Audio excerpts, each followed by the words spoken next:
foot, his leg on this frontal plane, and just get an understanding of what we're looking at straight away.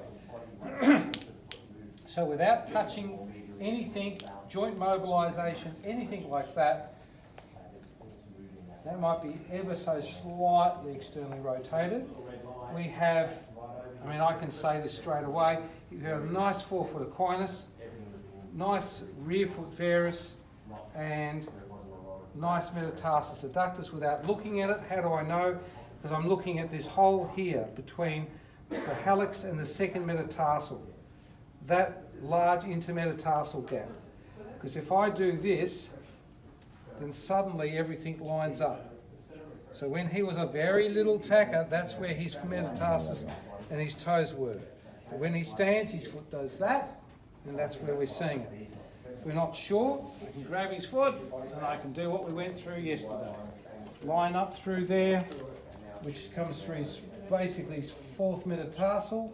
There's thickening through there, so he's got a metatarsus adductus. I can grasp his heel with my thumb, like we did yesterday. Right angle to the fibula.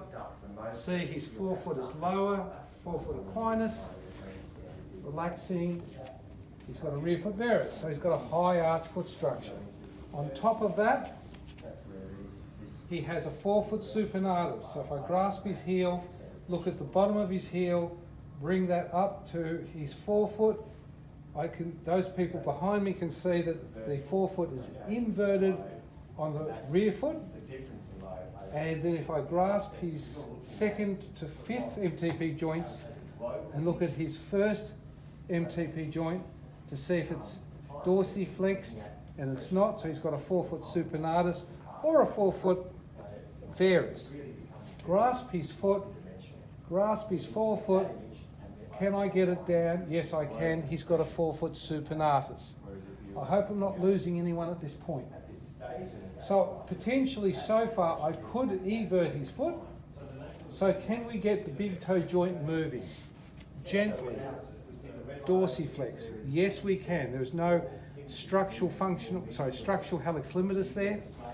So mobilising the joint, loading the great toe joint. Does that jam? Yes. Yes. Yes. No. So. My current orthotics give me blisters, and I think that's probably. It's probably why. Yes. Okay. So find out where that is. Does that equate to the first metatarsocuneiform joint? Yes, it does. So